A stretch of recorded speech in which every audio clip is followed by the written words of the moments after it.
আসসালামু আলাইকুম। আজকে আমি লুডুস রান্না করব পাতাকপি দিয়ে, পাতাকপি ডিম দিয়ে। এত মজা হয়।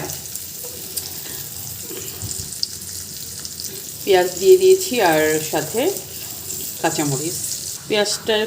পেঁয়াজটা লাল লাল হয়ে গেলে তারপর ডিমটা দিয়ে দেবেন। এরকম এক সাইডে সরিয়ে নিলেই হবে।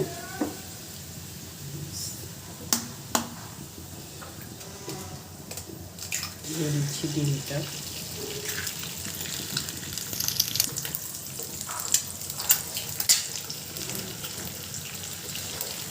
ডিম যে কটা দেন আপনার ইচ্ছা, 2টা 3টা 4টা 5টা, আমি 2টাই দিলাম। তারপর ডিমগুলোকে সুন্দর করে ভেজে নেবেন পেঁয়াজের সাথে। একেবারে সহজ একটা রেসিপি এটা। শীতকালে তো এখন পাতাকপি তো অনেক সবভাবেই খাওয়া যায় আর অনেক মজা লাগে লুডুস দিয়ে। তো একদিন রান্না করবেন, খেয়ে দেখবেন। আর ভিডিওটা ভালো লাগলে অবশ্যই একটা লাইক কমেন্ট শেয়ার করবেন, পাশে থাকবেন, পেজটাকে ফলো করবেন। ডিমটা সুন্দর করে ভেজে নেবেন। ডিমটা ভাজা হয়ে গেছে, এখন লুডুসগুলো দিয়ে দিচ্ছি সয়া সস। পরিমাণ মতো দিবেন, আন্দাজ করে যতটুকু দরকার। দিয়ে দিচ্ছি মশলাগুলো লুডুসের।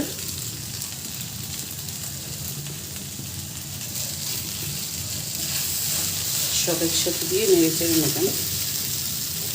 দিয়ে দিচ্ছি টমেটো সস, এখানে সব আন্দাজ করে দিই। এখন সব একসাথে মিক্স করে দিয়ে দিবেন পাতাকপিগুলো।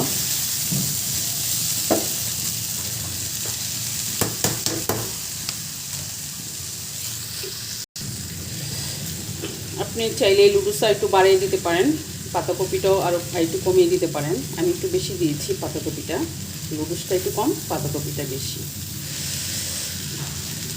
কপিটা বেশি দেওয়া হয়েছে।